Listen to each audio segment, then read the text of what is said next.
because your other sister, her twin, is in the hospital fighting for life. You just cry and say, okay, you don't go, oh, how is she? How's the baby? Is she? No, none. So then your mother. Now, mind you, your mother made it to your first baby shower, but your mother doesn't want to go to your second one because her child, the other twin, touch and go, really bad, want to be by their side for support, any major decisions they can be made as a family, stuff like that. The sister tells the mother, the woman that literally gave her life, that she was dead to her, and that's okay. She wanted to cut off contact because now she really knew who was on her side and she had her husband's family. Good riddance to bad rubbish is all I can say. Because how dare you have, that's like, you have severe, I'd say terminal main character syndrome, thinking that everybody who doesn't acquiesce and immediately bow down to you is against you and therefore has to be cut off. If I did that to everyone who acted like that, even perceived a little bit, I'd have nobody else in my life. Because things come up with people. Things happen that people can't control or in this case it was something nobody can control, and in other cases it could just be, hey, I changed my mind. Now, when the hey, I changed my mind comes, can it be shitty? Yes. Because that can also let you know the type of place you hold in a friend's life, depending on the event and depending on, when I'm sorry I can't make it comes up. If it came up initially, when the invitation was extended, then you pretty much know they just can't or won't, and that's fine. They're adults. Nobody has to. But then when you come into, they came to the first one, nobody expected your sister to go into labor that early, especially, while saying needing to be hospitalized because the preeclampsia caused blood pressure to spike. C-section delivery, a small, tiny, tiny, tiny little baby. Who, by the way, the OP of the story let us know that mother and baby are doing fine and the baby will be home in a couple of days. Now, that update came about 4 to 6 months after that, he was still in the hospital but coming home soon. Meanwhile, Claire, the sister from the pit of hell, gave birth to a full-term baby. No complications, no crisis, regular normal delivery. And she wanted people to leave a crisis situation to sit through yet another baby shower for her. So I don't know what to tell people about that, except that, yeah, some people need to be on a deserted island with a selfie stick, a phone, and no internet access. So that they can, take selfies all they want and, pose in the tropical breeze, but no one will receive it, nobody will respond, and nobody will help them with their delusions because they don't want help. They like their delusions and they want to keep them. And I understand that because you can't fix stupid. Only Jesus can. And contrary to popular belief, psychology does not cure crazy.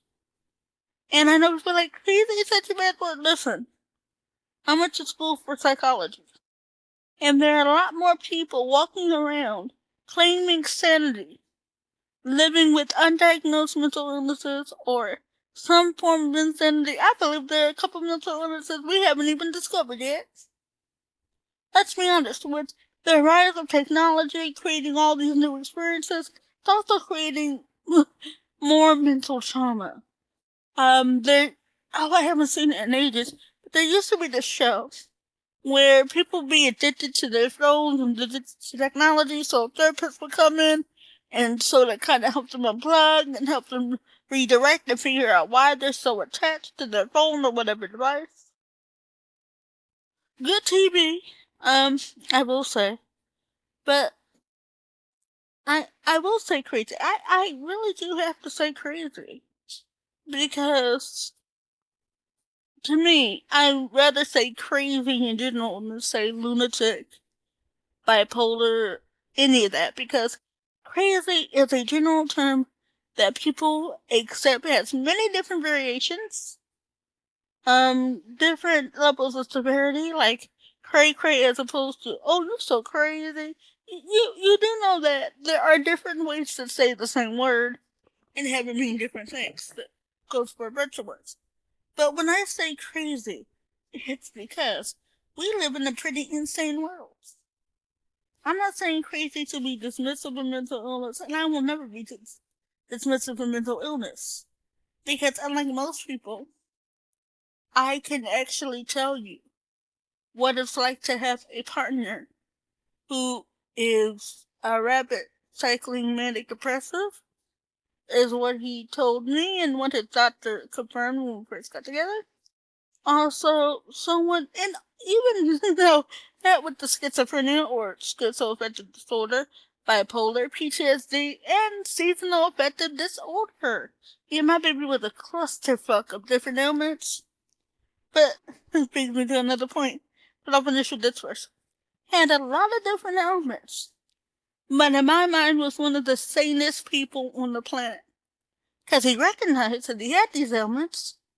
He was diligent about taking his medication for these ailments.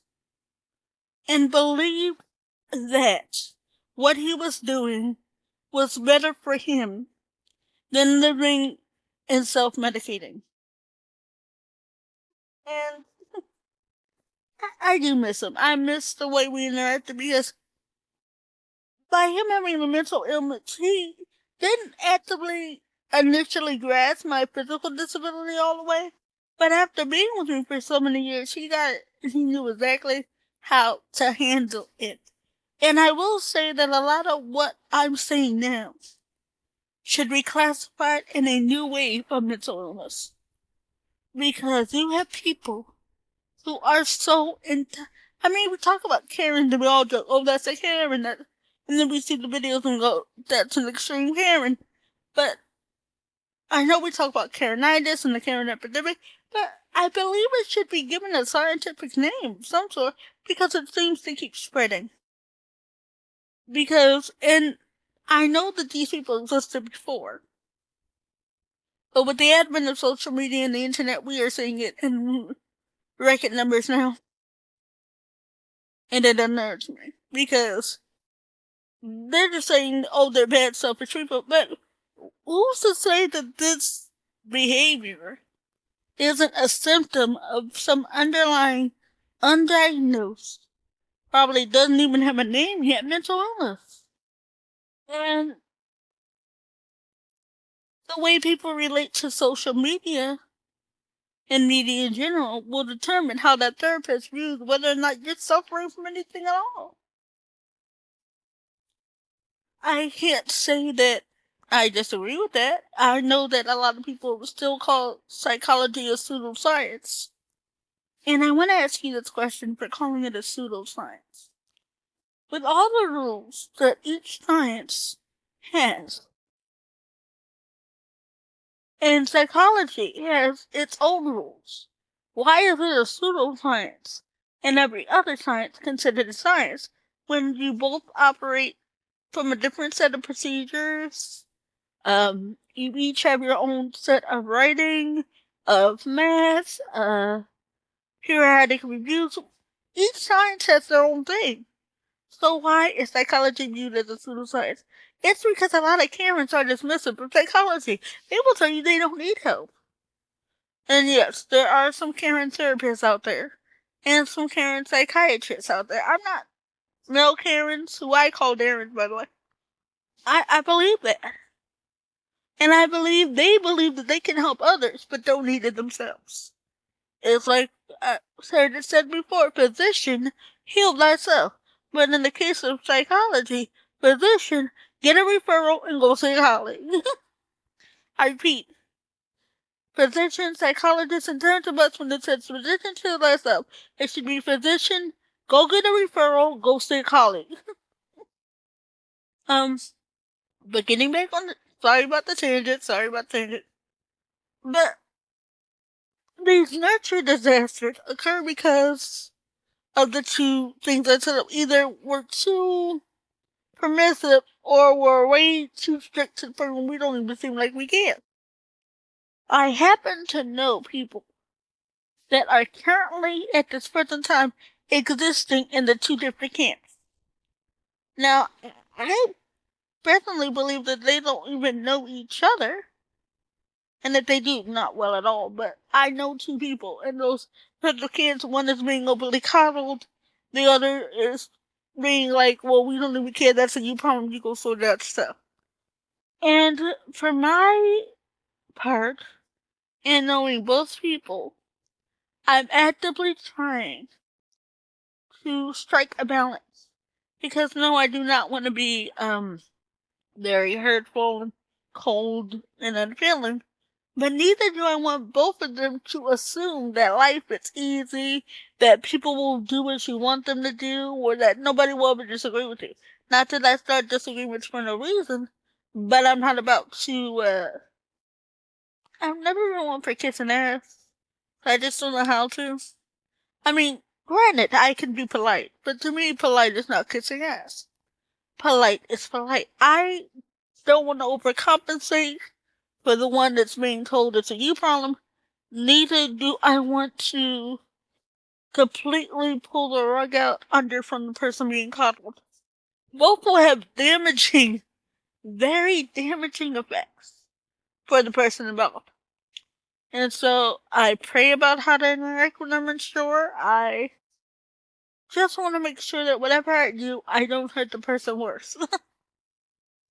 But getting back to these nurture disasters, do you know nurture disasters could be accounted for backstage politics on your job? Case in point, wrestlers. If you know anything about wrestling, if a wrestler has a bigger career, is a champion, fan favorite, somebody the crowd wants to see, if they hold that much sway, they can actually, in Vince's original WWF, now known as WWE, Vince was big on that, letting the bigger wrestlers, not in stature so much as cred, not even ring credit, I should say, ring cred rather than street cred. Make it so that if they wanted to, they could find one of the lesser wrestlers, and whatever they said about the other wrestler, it could take them 10 or 15 years to climb out of that. It really could. And that's in wrestling. Now, think about it like this. You own your job, and there's a competition for this of the month or that of the year, and so you are diligent. You are doing what you should do. You're following all the rules and making sure you're in line with everything. But and you're not the only person, but one of the people in this competition, not just you and this other person, decides that they don't want to work as hard. Hell, they don't even want to work as smart. They just want to win. They don't want any work at all. They've been on that job at least a good 10 years longer than you. And they are friends with everybody because they know how to kiss ass. And while you may have integrity, dignity, honesty, and all the good qualifications, and you and everybody else are following the rules, this person knows they don't even have to because they know the position they hold. And so, they'll just do things to sabotage you and what you like to do. And then while you're over there picking up the pieces of whatever thing they shattered, they win.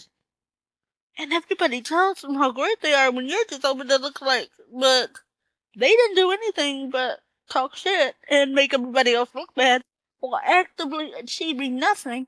And then while we're broken down because other people are calling us names or saying whatever you made them say about us through your lies and deception, you're over there, oh, it's okay. I'll help you. And so while you're helping with projects, you're stealing. The person's stealing. Just stealing. And so their whole project is a Frankenstein monster of everybody else they stole from. But because when you or your project seemed sabotaged, they were, oh, I can't believe that. Oh my goodness, let me help. Methinks she does protest too much. this kind of thing happens. And so